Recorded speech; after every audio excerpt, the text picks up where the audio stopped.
Hello friends, இன்னைக்கு நம்ம இந்த ட்ராமாவோட தேர்ட் பார்ட் தான் பார்க்க போகிறோம். சரி வாங்க நம்ம வீடியோக்குள்ளே போகலாம். இந்த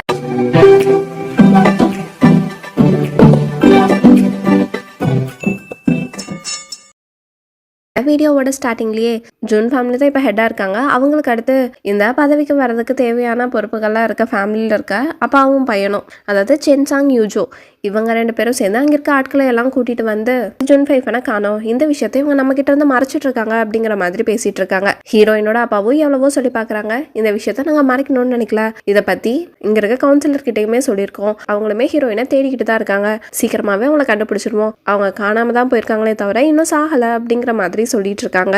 ஆனா செங்சாங் இல்ல, நம்ம எப்படியாவது இன்னொரு மேனேஜரையாச்சும் நியமிக்கணும்ல, அப்பதானே இந்த வேலையெல்லாம் கரெக்டா போயிட்டு இருக்கோம் அப்படிங்கிற மாதிரி சொல்றாங்க.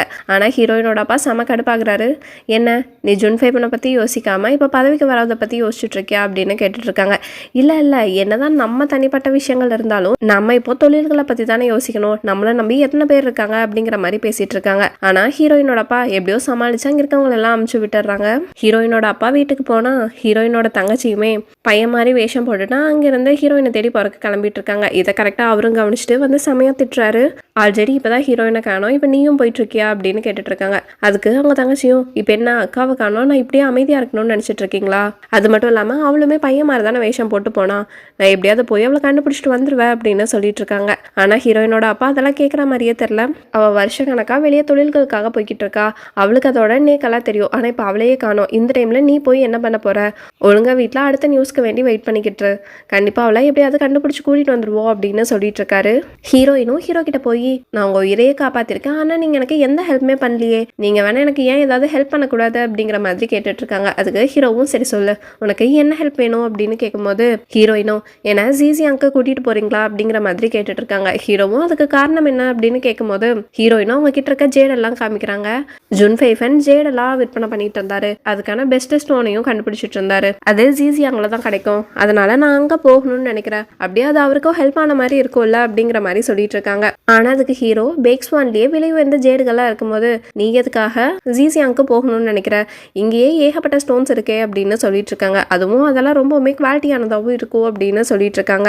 ஆனா ஹீரோயின், அமௌண்ட் எல்லாம் நான் ஃபிக்ஸ் பண்ண முடியாதே, ஜிசியாங்ல நாங்க ஆல்ரெடி பர்ச்சேஸ் பண்ணிட்டு இருக்கோம், அதனால எங்களுக்கு டிஸ்கவுண்ட்டும் கொடுப்பாங்க, ஆனா பேக்ஸ்வான்ல எப்படின்னு தெரியாதே அப்படின்னு சொல்லிட்டு இருக்காங்க. அது மட்டும் இல்லாம இங்க நல்லா சேஃபா இருக்க முடியுமானோ எனக்கு தெரியலையே அப்படின்னு சொல்லிட்டு இருக்கும்போது ஹீரோவும், சரி நீ ஒன்றும் கவலைப்படாத, அந்த வேலையை நான் பார்த்துக்கிறேன், ஜிசியாங்களும் உனக்கு எந்த ரேட்டுக்கு கொடுப்பாங்களோ கண்டிப்பா அதே ரேட்டுக்கு நானும் ஆஃபர் பண்றேன் அப்படிங்கிற மாதிரி சொல்லிட்டு இருக்காங்க. ஹீரோயினும் அதுக்கு ஒத்துக்கிறாங்க.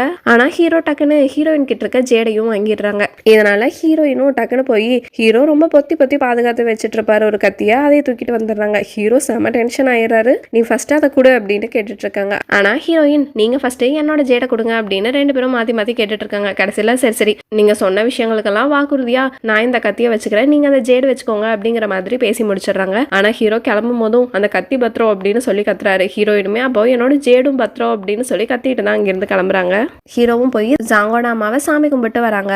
அப்போதான் ஜாங்கும் சொல்லிட்டு இருக்கான், என்னோட அம்மா ஒரு கான்குபைனாக இருந்ததுனால அவங்கள யாருமே மதிச்சதும் கிடையாது, அவங்களுக்கு ப்ரே பண்ணதும் கிடையாது, பட் நீ தான் ஃபர்ஸ்ட் டைம் வந்திருக்க அப்படிங்கிற மாதிரிலாம் சொல்லிட்டு ஹீரோக்கும் தேங்க் பண்ணிட்டு இருக்கான். அப்போது ஹீரோவும், நீ வரலினா என்னோட உயிரே போயிருக்கும், அதனால நான் தான் உனக்கு நன்றி சொல்லணும் அப்படின்னு பேசிட்டு இருக்காங்க. ஜாங்கோட வீட்டில் இருக்க பாட்டியுமே வந்து ஹீரோ கிட்ட, நீங்கள் அதை சொல்லுங்க, அவனுக்கு கல்யாண வயசு வந்துருச்சு தானே, அப்போ கல்யாணம் பண்ணிக்கலாம்ல அப்படிங்கிற மாதிரி பேசிட்டு இருக்காங்க. அதுக்கு ஹீரோவுமே ஆமா அப்படின்னு சொல்லிட்டு இருக்காரு. அவங்க கிளம்புனதுக்கு அப்புறமா ஹீரோவுமே ஜாங் கிட்ட, என்ன உனக்கும் 20 வயசாச்சல்ல, நீயும் கல்யாணம் பண்ணிக்கலாம்ல, ஆனா நீ இன்னுமே அந்த பொண்ணை மறக்கலையா அப்படிங்கிற மாதிரி கேட்டுட்டு இருக்காரு. அந்த பொண்ணோட ஃபேஸை காமிக்கலாம், ஆனா ஜாங்கும் அந்த பொண்ணும் என்ஜாய் பண்ற மாதிரி ஒரு சீனை மட்டும் காமிக்கிறாங்க. ஹீரோ கேட்டதுக்கு ஜாங்குமே, என்ன இருந்தாலும் அவ தான் ரொம்ப ஸ்பெஷல் அப்படிங்கிற மாதிரி சொல்லிட்டு இருக்காங்க. ஆனா இப்போ அவங்களுக்குள்ள என்னாச்சுன்னு தெரியல. ஹீரோ, ஜாங், லீ இவங்க 3 பேரும் உட்காந்து பேசிட்டு இருக்கும் போது கரெக்டா ஒரு சீக்ரெட் மெசேஜ்மே ஜாங்க்கு வருது. என்னன்னு பார்த்தா பிரின்சஸ் காணாம போயிட்டாங்க, ஏதோ லெட்டர் எழுதி வச்சுட்டு போயிருக்காங்க, அதனால சீக்கிரமா பிரின்சஸை கண்டுபிடிக்கணும் அப்படிங்கிற மாதிரி சொல்லி இருந்திருக்காங்க. ஆனா இவங்க ஆல்ரெடி லியாங்ஸுக்கு போறத பிளான் பண்ணி வச்சிருப்பாங்க. இப்போ என்ன பண்ணலாம்னு யோசிக்கும் போது ஜாங்குமே லீ கிட்ட, நீ போய் பிரின்சஸை தேடு, நானும் ஹீரோவும் லியாங்ஸுக்கும் சன் ஃபேமிலியா பார்க்கறதுக்கு போறோம் அப்படிங்கிற மாதிரி சொல்லிட்டு இருக்காங்க. ஹீரோ, ஹீரோயின், ஜாங் இவங்க 3 பேரும் லியாங்ஸுக்கு போறாங்க. அப்பதான் கரெக்டா மிஸ்ஸஸ் சன் ஃபேமிலி ஹெட்டோட ஒய்ஃபுக்கு பர்த்டேன்னு சொல்லிட்டு அவங்களும் அவங்க பொண்ணும் சேர்ந்து அங்க இருக்க எல்லாத்துக்கும் ஃபுட் கொடுத்துட்டு இருக்காங்க. ஆனா அங்க ஆல்ரெடி ஏகப்பட்ட வருமா போயிட்டு இருக்கும் போல, அதனால ஏகப்பட்ட பேரும் ஓடி வந்து சாப்பாடு வாங்கிட்டு இருக்காங்க. சன் ஃபேமிலியோட பொண்ணுமே எல்லாத்துக்கும் சாப்பாடு இருக்கு, அதனால யாரும் அவசரப்படாதீங்க அப்படின்னு சொல்லி எல்லாத்துக்கும் சாப்பாடு கொடுத்துட்டு இருக்கா. ஆனா அங்கதான் எக்ஸ்மானோட இப்ப இருக்க ஹெட்டுமே அவங்க பையனும் இருப்பாங்க போல. அவங்க அந்த கூட்டத்திலயுமே ஏதாச்சும் பிரச்சனை பண்ணி விட தான் பாக்குறாங்க. அங்கேயும் சண்டை ஆரம்பிச்சிருது. அப்ப கரெக்டா சன் ஃபேமிலியோட பிரின்சஸ் ஈட்டிங் அவளுமே கீழே விழுக்கிற மாதிரி போயிடுவா. அப்ப கரெக்டா ஹீரோயின் வந்து பிடிச்சுக்கிறா. ஈட்டிங்க்கு அவங்க பார்க்க ஒரு பையன் மாதிரி இருக்கறனால சரி நீங்க ரொம்ப ஹேண்ட்ஸமா இருக்கீங்க அப்படின்னு சொல்லிட்டு இருக்கா. அந்த டைம்ல கரெக்டா ஹீரோ ஜாங் எல்லாருமே வந்து அங்க இருக்கவங்களை எல்லாம் அடிச்சு கிளப்பி விட்டுறாங்க. அப்ப கரெக்டா சன்னோட ஹெட்டுமே வந்து நீங்க வரீங்கிற விஷயமே எங்களுக்கு தெரியாது, உங்களை வரவேற்காம போனதுக்கு மன்னிச்சுக்கோங்க அப்படிங்கிற மாதிரி சொல்லிட்டு இருக்காங்க. ஹீரோவும் பரவாயில்லன்னு சொல்லிட்டு அப்புறம் தான் உங்க ஒய்ஃபோட பர்த்டே பார்ட்டிக்கு வேண்டிதான் வந்தோம் அப்படிங்கிற மாதிரி சொல்லும் போது இங்க ஏகப்பட்ட வறுமை போயிட்டு இருக்கு, அதனால அதை செலிப்ரேட் பண்ற மூட்லயே நாங்க இல்ல, சரி நீங்க தான் வந்துட்டீங்க இங்கே 2-3 நாள் ஸ்டே பண்ணிட்டு போலால அப்படிங்கிற மாதிரி சன்னோட ஹெட்டுமே ஹீரோ கிட்ட கேட்க அவருமே ஒத்துக்கிறாரு. எல்லாரும் ஒன்னா உட்காந்து பேசிட்டு இருக்கும் போது ஹீரோவுமே தண்ணி பஞ்சத்தை தீக்கிறதுக்கான டோக்கன் எல்லாம் கொடுத்துருப்பாரு போல. இதனால அவங்களும் தேங்க்ஸ் சொல்லிட்டு இருக்காங்க.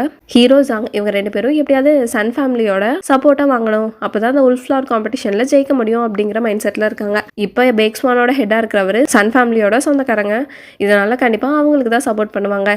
இருந்தாலும் நம்ம இந்த இடத்துல நம்மளோட சப்போர்ட்டா வாங்கணும் அப்படிங்கிற மாதிரி எண்ணத்துல இருக்காங்க. ஹீரோயினும் ஈட்டிங்கும் பேசிட்டு இருப்பாங்க. அப்போ ஈட்டிங்கும் அங்க இருக்க ஒரு ஹெவியான கம்பை வச்சு அவ்வளோ செமையா சண்டை போட்டெல்லாம் காமிப்பான். ஹீரோயினையும் வாங்கன்னு சொல்லி கூப்பிடும் போது ஹீரோயின் இல்ல எனக்கு பெருசா ஃபைட் பண்ணலாம் தெரியாது அப்படிங்கிற மாதிரி சொல்லிட்டு இருக்காங்க. அப்பதான் ஹீரோயினும் கேக்குறாங்க ஆமா இந்த கம்பு ரொம்ப ஹெவியா இருக்கும் போல அப்படின்னு கேட்கும்போது ஈட்டிங்கும் ஆமா ஏன்னா நான் எங்க அம்மா அப்பாவுக்கு ஒரே பொண்ணு, இங்க இருக்கவங்க எல்லாம் பொண்ணால ஒண்ணுமே பண்ண முடியாது, சீக்கிரமா கல்யாணம் பண்ணிக்கோ, அப்பதான் அடுத்து சன் ஃபேமிலியா ஆட்சி பண்றதுக்கு ஒருத்தன் வருவான் அப்படிங்கிற மாதிரி சொல்லிட்டு இருந்திருப்பாங்க. ஏன் ஒரு பொண்ணால எதுவும் பண்ண முடியாதா அப்படிங்கிற மாதிரி இவங்க கேட்டிருப்பாங்க. என்கிட்டதான் இங்க இருக்கிறதுலே ஹெவியான வெப்பன் இருக்கு, ஒரு பையனால எந்த அளவுக்கு முடியுமோ அதே அளவுக்கு என்னாலையும் முடியும் அப்படிங்கிற மாதிரி சொல்லிட்டு இருப்பாங்க. இதை கேட்கும் போது ஹீரோயினுக்கும் சந்தோஷமா இருக்கும், பரவாயில்ல நம்மள மாதிரியே ஒருத்தி இருக்கா அப்படின்னு சொல்லிட்டு. அப்ப கரெக்டா ஹீரோ ஜாங் 2 பேருமே வருவாங்க. ஹீரோவும் பரவாயில்ல நீங்க 2 பேருமே ரொம்பவே டிஃப்ரெண்டான உமன் தான், ரொம்ப ஸ்ட்ராங்கும் கூட அப்படின்னு சொல்லும் போதுதான் ஈட்டிங் ஹீரோயின் அப்படியே பாப்பான். ஆனா உடனே அவளே நீங்க என்ன காப்பாத்தும் போதே நீங்க ஒரு பொண்ணுங்கிற விஷயத்த நான் தெரிஞ்சுக்கிட்டேன் அப்படின்னு சொல்லிட்டு இருப்பா. பேக்ஸ்மானோட ஹெட்டும் அவங்க பையனும் சேர்ந்து இதுக்கு மேல நம்மளுக்கு வேற வழி இல்ல, ஈட்டிங்க எப்படியாச்சும் மடக்கி ஆகணும், அவளை ஒரு வேளை நீ கல்யாணம் பண்ணிக்கிட்டீங்கன்னா அப்ப சன் ஃபேமிலியோட சப்போர்ட் மொத்தமும் நம்மளுக்கே கிடைக்கும் அப்படிங்கிற மாதிரி சொல்லிட்டு இருக்காங்க. அதுக்கு அவங்க பையனும் ஒத்துக்கிட்டு அவனும் ஈட்டிங் கிட்ட பேச போறான். ஆனா ஈட்டிங் அதெல்லாம் கண்டுக்கிற மாதிரியே தெரியல. பையன் பாதுகாத்துக்கிறதுக்கு வேண்டி ஒரு ஆர்மர் மாதிரி எல்லாம் கொண்டு போயிருக்கான். ஆனாலும் அவன் எந்த ரெஸ்பான்ஸும் பண்ற மாதிரி தெரியல.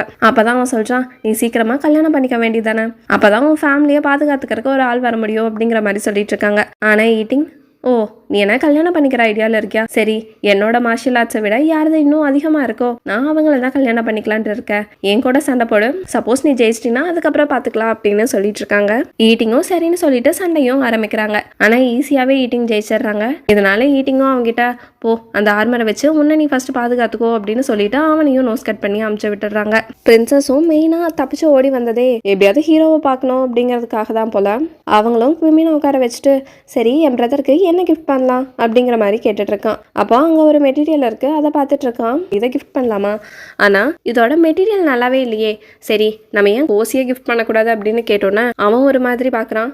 ஆமாம் ஜூன்ஸ் கிட்ட மட்டும்தானே கோசி இருக்கும் அப்படின்னு கேட்டோன்னே இவ ஒரு மாதிரி ஷாக் ஆகி குவிமினை கொல்ற மாதிரி போயிட்டு இருக்கான். உடனே குவிமினும் புரிஞ்சுக்கிட்டு சரி நம்ம ஏதாச்சும் வளரிட்டோமோ அப்படின்னு நினைச்சிட்டு இந்த விஷயத்த மற்றவங்க சொல்லி நான் கேள்விப்பட்டிருக்கேன் அப்படிங்கிற மாதிரி சொல்லிட்டு இருக்கான். ஆனா டக்குன்னு அந்த பிரின்சஸ் குவிமினோட கை கட்ட அவுத்து விட்டுட்டு பரவாயில்லையே நீ பேசுவியா, நான் கூட நீ ஊமையோன்னு நினைச்சிட்டேன், உன்னை திருப்பி கொண்டு போய் கொடுத்துடலாமான்லாம் யோசிச்சுட்டு இருந்தேன், பரவாயில்ல நீ பேசுவ போல அப்படின்னு சொல்லிட்டு இருக்கான். சரி உனக்கு கோசி எங்கிருந்து கிடைக்கும்னு தெரியுமா அப்படின்னு கேட்டுட்டு இருக்காங்க. ஆனா குவிமின் எனக்கு அதெல்லாம் தெரியாது அப்படின்னு சொல்லிட்டு இருக்காங்க. அதுக்கப்புறம் தான் பிரதர் யாரு என்ன ஏது அப்படிங்கிற மாதிரி எல்லாம் பிரின்சஸும் சொல்ல ஆரம்பிச்சிடுறாங்க. அது மட்டும் இல்லாம இப்பதான் அவங்க ஒரு பிரின்சஸ், அதாவது ராஜாவோட தங்கச்சி அப்படிங்கிற விஷயத்தையும் சொல்லிட்டு இருக்காங்க. ஜீசியான் கிட்டதான் ஒரு வார் நடந்துச்சு, அந்த டைம்ல என் பிரதர் ஜெயிச்சிட்டான் அப்படிங்கிற மாதிரிலாம் சொல்லும் போது குவிமினும் புரிஞ்சுக்கிறான். அப்போ இவனை கொல்ல ட்ரை பண்ணவனும் ஹீரோயினை பிடிச்சிட்டு போனவன் தான் கண்டிப்பா இவன் பிரதரா இருக்கணும்னு சொல்லிட்டு சரி நீ அவங்களை கண்டுபிடிக்க தானே வந்திருக்க, அதுக்கான வேலையை பார்க்கலான்னு சொல்லி இவனுமே தயாராகிறான். ஏன்னா அப்பதான் ஹீரோயினை கண்டுபிடிக்க முடியும்னு. அன்னைக்கு நைட்டு பிரின்சஸ் தூங்கிட்டு இருக்கும் போது குவிமின் திடீர்னு போய் அங்க இருக்க நிறைய பேரை சாவடிச்சிடறான். அவங்களை எல்லாம் கொண்டுட்டு இவன் வெளில வரும்போது கரெக்டா பிரின்சஸ்மே பாத்துறாங்க. இவன் என்ன நினைச்சானோ தெரியல, டக்குன்னு போய் பிரின்சஸோட கழுத்துலயே கத்திய வச்சிடறான். ஓகே ஃப்ரெண்ட்ஸ், இதுக்கப்புறம் என்னாச்சுன்னு நெக்ஸ்ட் வீடியோவில் பார்ப்போம். இந்த வீடியோ உங்களுக்கு பிடிச்சிருந்தா சப்ஸ்கிரைப் பண்ணுங்கள், லைக் பண்ணுங்கள், கமெண்ட் பண்ணுங்கள், உங்கள் ஃப்ரெண்ட்ஸுக்கும் ஷேர் பண்ணுங்கள். தேங்க்யூ.